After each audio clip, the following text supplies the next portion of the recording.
I think it's all right. It adds to the flavor. Wonder, when his facial expression is very telling right now.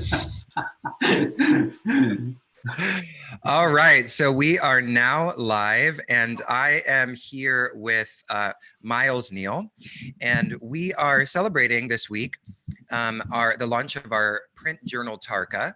The journal Tarka, which I have here in my hand, this is one of the issues, is a journal that we've been publishing for a couple of years now as a digital offering, but the last several months we've been working very hard to create a very beautiful document that you can hold in your hands to feature the writings of our wonderful contributors and the Friends of Embodied Philosophy.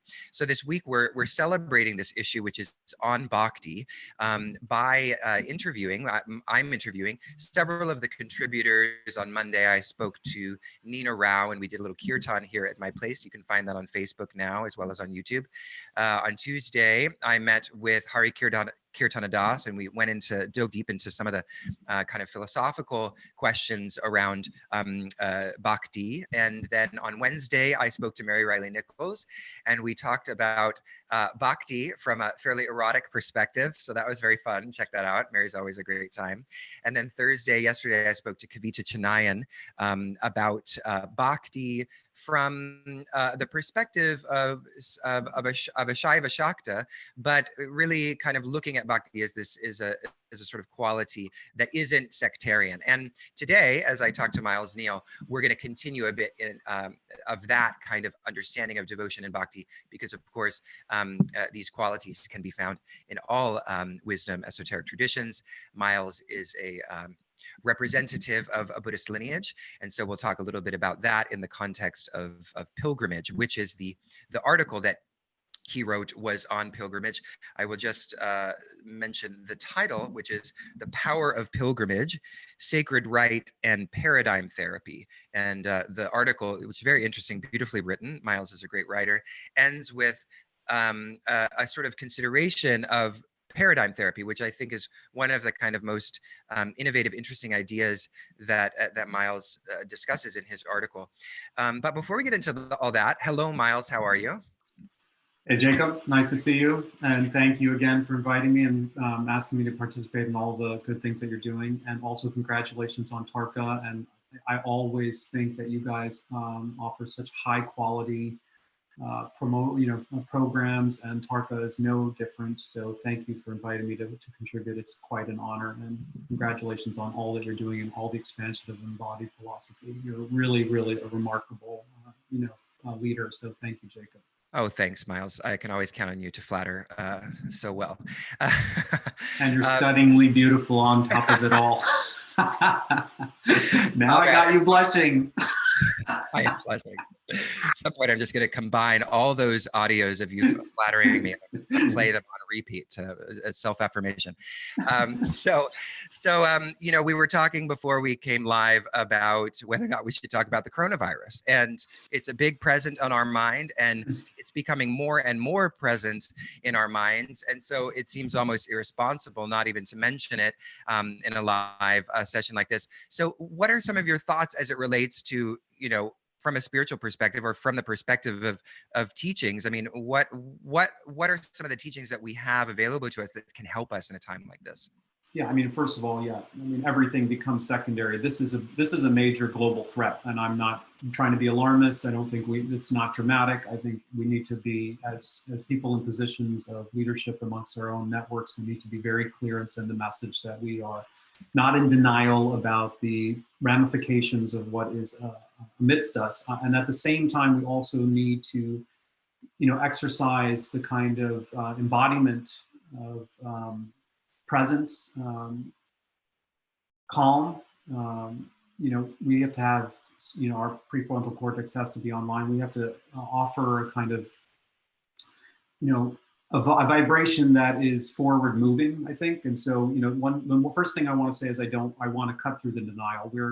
This is a crisis. This is probably a far more enduring crisis. It'll probably be a convergence of crisis. There will be not only the pandemic, but an economic shockwave. And so I think we have to do that first and foremost, is cut through the denial and most of the people in my network and most of the people in your network are of a demographic of a spiritual inclination. And so what the fuck have we been practicing for? Like, here's the time. This is go time. Okay, so we are actually in a very unique position to actually walk the talk, and everything that we have done in terms of our yoga practice and our study and our embodiment, and refining our vagal nerve, and also investing in a much broader, much more flexible perspective of reality.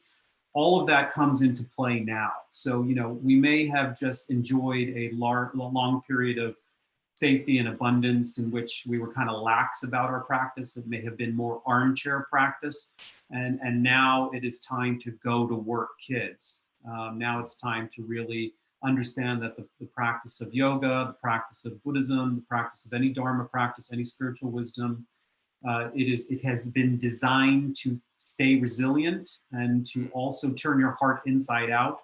This is not just about you. This is about your network, whatever sphere of influence you have.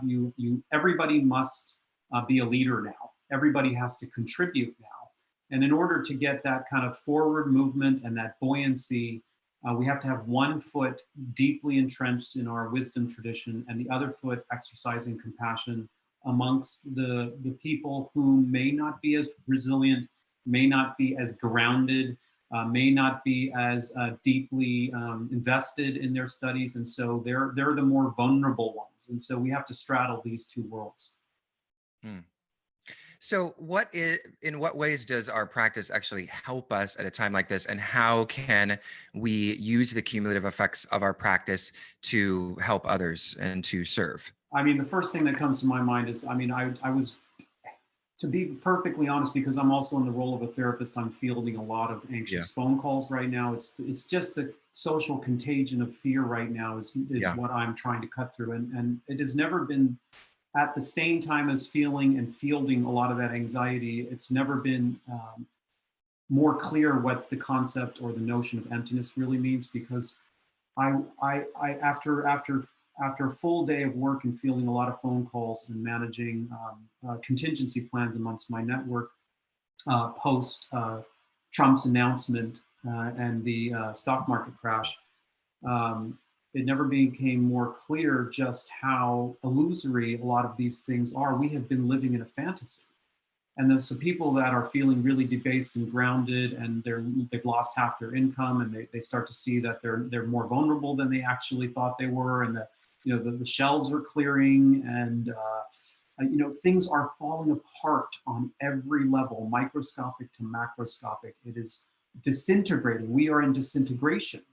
And so if you don't have a Dharma practice, and you don't understand emptiness, and you don't understand the fluidity of things, and you don't understand the impermanence of things, then your nervous system is going to get the best of you, because you go scrambling for security, and you go to buttress yourself against the potential demise into the void, into the cavern, under the pressures of the cataclysm. And so this is when it's really important to see that things have been largely a construction, a fabrication. The fact that we have always been amidst impermanence, but now it's just very clear and apparent. And so, part of it is to remain calm and centered, that, we have basically everything we need, and those things that we don't need are really shifting right in front of us. I mean, we need such basic things right now. Right now, our nervous system, with one breath,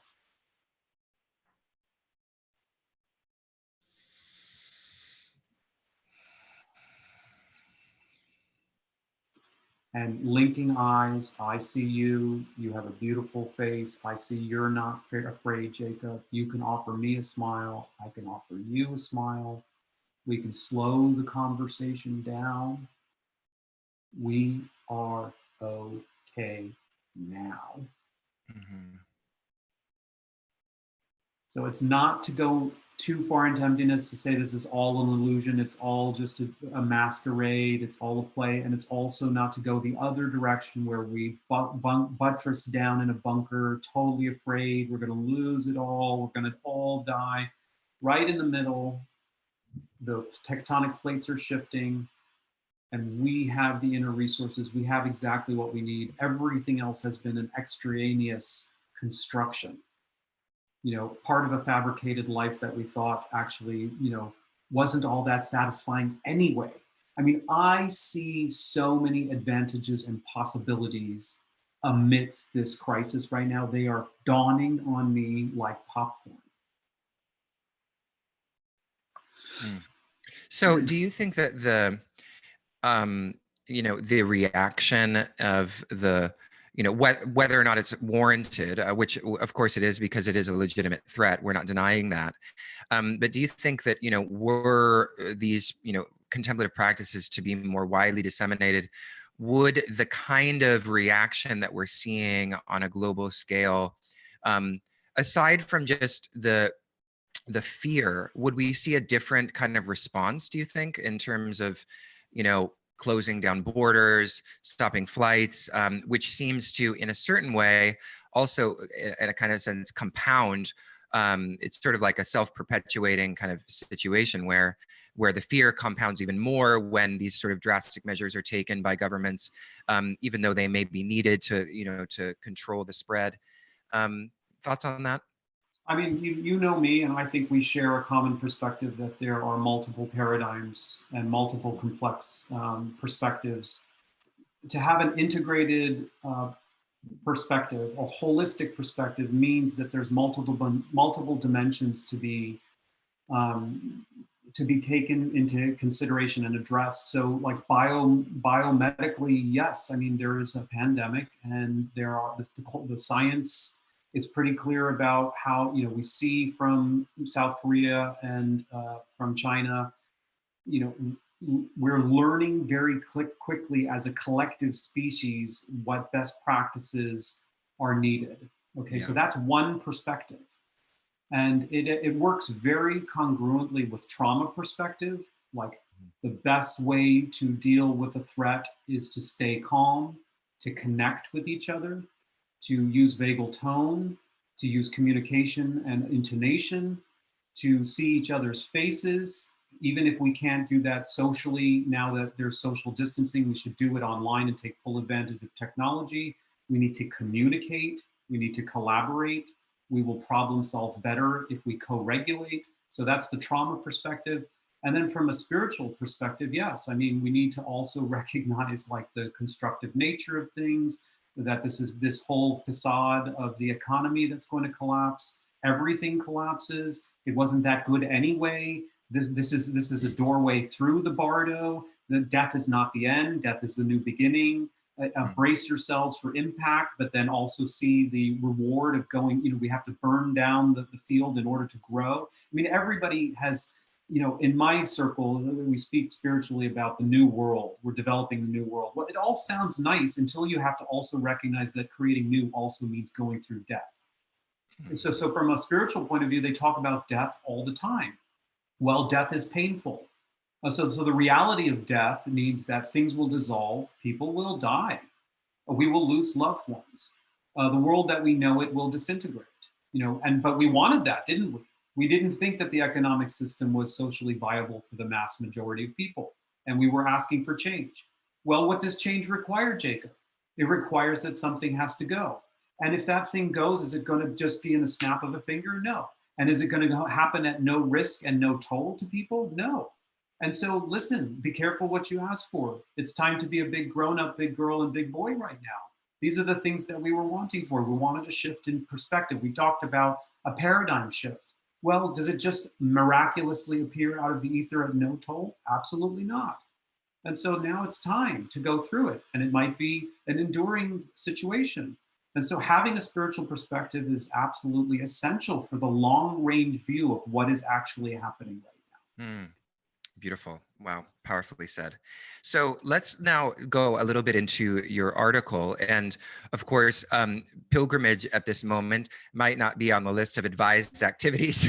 Well, you just have to but get creative with pilgrimage. We might not be going all the way to the Indian subcontinent, but we're going to have well, to take that's we'll have to take heroes' journeys and virtual pilgrimages together. exactly. Well, that's what I wanted to really talk about is really like because of course the pilgrimage, while it is oftentimes an external activity, and you've been taking groups to physical places, but it is also an internal journey as well, as I understand it. So, can you talk a little bit about that and the way that we could actually continue to align with this spirit of pilgrimage, even when we are on lockdown? Yeah. I mean, the sadness is, in the relative things, there are definitive distinctions. So I'm not going to Right. pretend that everything, Sure. there's no substitute for an actual physical pilgrimage to a holy site. From a conventional reality standpoint, that relative experience is it's unique unto itself. Yeah. In the same way that I would say there's no substitute for one-on-one individual therapy live in person. I mean, Mhm. yes, you can get remarkable results working online, and that's just the new reality of the near future. We're going to have to work a lot more effectively online. But you yourself, I've noticed on Embodied Philosophy, have started retreats online. I'm sure you agree with me. There's no substitute for an in-person retreat, but Yeah. there are advantages, and now that's clear more than ever that we have to move online. So I'm not going to sit here and say there's nothing unique and special about going to a holy site like Bodh Gaya or some of the places that you've traveled to, where inevitably a long lineage of intense practitioners, including great masters who have awakened, have done practices at those sites. Thousands of years of lineage of devoted practitioners have done the most sincere practices. Those places are imbued with palpable and visceral, real energy, and one can feel that and tap that as one taps a nectar source. So I'm not going to pretend that we can approximate that online. But what I would say is we can up the dimension and go more philosophical, or we can look at it from another point of view, and as a metaphor, let's say that the pilgrimage represents a rites of passage. Mm. Okay, the pilgrimage represents what Joseph Campbell called a hero's journey. And the hero's journey and the rites of passage have three phases that are common and aligned. The first phase is the departure, the second phase is the initiation, and the third phase is the return. Okay, and the Tibetans in their near death or death experience, death bardo, rebirth, have the same three phases. And so, what I would suggest from a spiritual point of view, we are in the departure stage right now as a human family. I mean, if it's true that this is possibly since the Spanish flu epidemic of the last century, this is an unprecedented, if not one of the large scale human crises we've experienced in the last century. Let's put it in that context. And then let's add to it that we're probably going to be followed with another shockwave and tsunami with an economic collapse, which I actually think is probably right on. I mean, from the astrological point of view, that's definitely what they've been anticipating for years now. And so let's say that that's all the dissolution phase. That's all the death phase. There's going to be physical death. There's going to be human loss. There's going to be loss of income. There's going to be loss of social systems. There's going to be loss of governmental agencies. This is going to be a dissolution, an undoing. Okay. And for most people, they will become traumatized and terrified and paralyzed. And so they will buckle down. Just as if you were physically dying, people resist change. But the spiritually inclined and the spiritually informed, and those that have prepared spiritually, those people will start to recognize the signs of dissolution, and their training will kick in. Just as a Navy SEAL diver with his or her advanced training, once they're underwater for over a period of a minute or so, their survival instincts will be subdued, and they will cool, calm, and collected handle the situation much better as a result of training. And so in that middle phase, we will be amidst an initiation. Now it's time to really dust off all our Bhagavad Gita. Now's the time to dust off the Dhammapada. Now's the time to dust off all our asanas. Now's the time to get together with our networks and get very creative and subscribe to embodied philosophy's next course. Really, I'm not trying to plug you. I mean, it puts into very sharp perspective the expendable income, what we usually spend on, what will matter now. Get very clear about your priorities. If you needed to pinch your pennies now, what's going to be the top 3 things that you need to do? Well, you're going to need to get food and shelter. You're going to need to take care of your health and basic necessities. You're going to have to continue to work from home. But then anything after that, I mean, are you going to invest in Netflix, or are you going to invest in something worthwhile that will keep your vagus tone primed and give you a constructive, positive outlook so that you can reframe the initiation phase of what's about to happen in the most optimal manner? And then if you're going to be part of that contingency, then you'll be a leader or a steward in the reconstructive effort. And we won't go back to the old world. We will actually be participants in the construction of a new, more equitable world, the one that everybody was out there going, hoo, hoo, rah, rah, we want change. But those people haven't nearly been prepared. I guarantee you, 80% of those people that were out there on the front lines cheering for activism have not prepared their nervous system and are not prepared spiritually to survive the first round of the collapse. Their nervous system will collapse and they will be paralyzed and fearful. And they're not really ready to handle this spiritually. That's my inclination. As sad as that might sound, I'm just trying to be realistic with you. What are your thoughts? Yeah. Well, I want to get your, because I want to close this down within the next 10 minutes, just because I've promised to try to keep these at 30. So I want to talk to you a little bit about devotion in the midst of all of this, if we can find a way of bringing that concept in, just to tie it back a little bit to the topic of the issue. I mean, if you want to speak to it in the context of what we're talking about with this, obviously incredibly crucial time, how does devotion play a role? I mean, we've been talking about the cultivation of the nervous system, and of course contemplative practice and the toning of the vagal nerve. These are all tied together, but where does devotion fit in into this puzzle? Yeah, I mean, so in Bhakti, devotion is the key word. In Tibetan tantric parlance, devotion is a very key word. For everybody else, maybe refuge is a good word. The idea here is, amidst a storm, where do you go for shelter? When it gets hard and rough and it gets dark or bleak, when your nervous system is tanking, what are the most reliable sources that you're going to rely on to keep yourself buoyant and your perspective open and actually be constructive and an active member in the constructive? So, for most people, that's their spiritual lineage. And that may be first and foremost, in the most immediate way, that might be your spiritual teacher. Okay, so the devotion is what opens your heart and lubricates your attention so that you're more receptive to that message. It's almost like there's an electric current and you need to plug in. Devotion is the plugging in. Yeah. You want inspiration, you want support, you want guidance, you want buoyancy, you want direction. Everybody wants that. So who are you listening to? Well, right now in the pandemic, actually, a lot of people are turning to the health researchers and the scientists. Yeah. And they're practicing devotion, aren't they? I mean, we could say that's like a mundane devotion because they don't know the actual facts themselves. They're looking to someone who knows. And maybe this is not the time to turn to other people like presidents, for example. I won't mention who, but now maybe it's the time to turn to people who actually have spent their entire lives looking at the details and the fine tune and have a very constructive message based on facts and evidence. But spiritually, who are we turning to? And spiritually, what do they have to say? Yeah.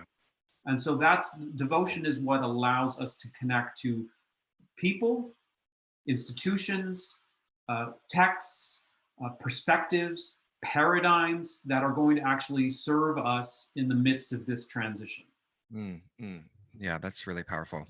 So I want to end on something that you've already discussed and that I mentioned at the beginning.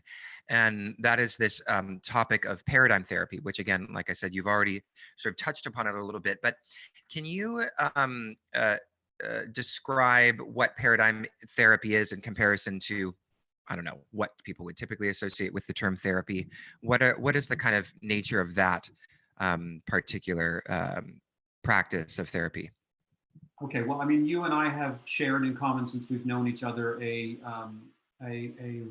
we've been outspoken about our reservations about the modern materialistic paradigm and its Yeah. shortcomings. Hmm. So we're talking about at a symptomatic level, there are problems with social systems. At a personal level, there are traumatic problems that we have to deal with. But from a systemic or global perspective, there are paradigm problems that need to be addressed. Like our worldview is problematic. The fact that we reduce everything to matter is substantially causing a lot of the strain on our daily lives. But those things go unrecognized because they're so close. We're so close. It's part of our blind spot. Our worldview is out of vision, out of view.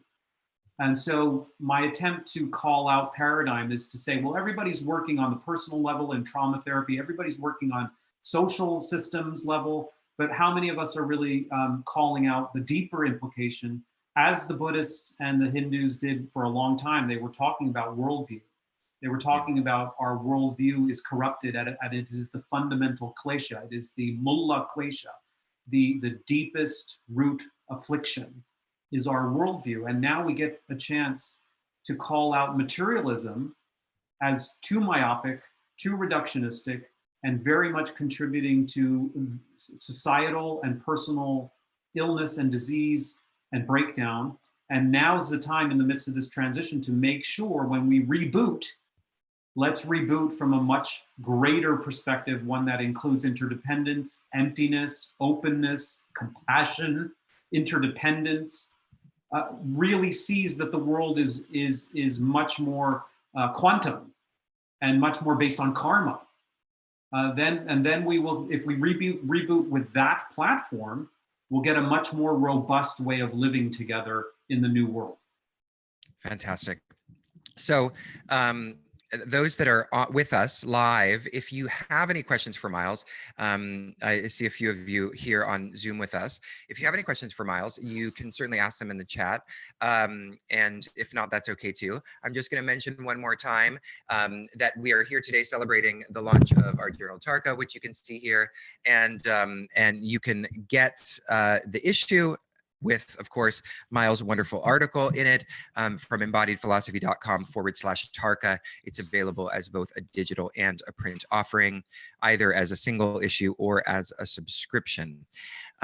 So Miles, do you have any final thoughts that you'd like to share? You know, this has been really powerful. I'm glad this is closing the week of interviews with something very prescient and powerful. So thank you for always bringing it home, taking it to the real. And do you have any final thoughts, reflections on, you know, either what we've been discussing in relation to the pandemic situation or Bhakti devotion more generally? Yeah, I mean, I think I just want to reiterate, you know, just so we're clear and we can repeat the key sentiment that I'm coming from is now's the time to take refuge, guys. You know, if you have a spiritual practice, go deep into your spiritual practice. Take care of your basic needs and go deep into your spiritual practice for yourself. But then each of us, become a refuge for other people who don't have a spiritual practice. So it is no longer acceptable to just do your spiritual practice for yourself. You also need to be a refuge, a source of buoyancy, a source of comfort or ease, because we are a vast network and there are many, many people less resourced than us. And we need to think of them. There are more vulnerable populations. There are elderly, there are sick, there are people who are not into contemplative matters. There are people that are ill-prepared. We need to think about them. And so I think it's a very important strategy that networks, spiritual networks, like my contemplative studies program, Jacob, and your embodied philosophy, we need to work together so that we create a wider network effect where people can fall back into our programming. And because we are going to offer the best kind of resources for people in terms of their nervous system. You and I both share an interest in making sure that we have the trauma-based covered, the body-based somatics covered, the spiritual. We are fully integrated and fully prepared for this transition. And so together we need to link networks. And so I'm very much interested, after we have this call, we make sure that we understand how we're going to do that together, because let's not work in silos, neither as individuals, nor as communities or networks. This is the time to really get very creative and put a plan into action. Excellent. Okay, well, I've been speaking with Miles Neale, and Miles is the author, by the way, of Gradual Awakening. It's a really beautiful book that you should get your hands on if you haven't already. And Miles, your website is milesneale.com? milesneale.com, and my contemplative studies program is gradualpath.com. And there you'll find smaller modules on trauma, how to get through trauma resilience, and use Buddhist contemplation to sort of take agency in your life, or the larger program that I'm talking about, which we are really building out amidst this crisis right now to really serve as a kind of community forum and community support. We're, I'm sure just like you, Jacob, we're taking proactive initiative to make sure that we up our game here online in preparation for what's about to happen. Excellent. Well, Miles, thank you so much for your time. Jacob, thank you, and all the best.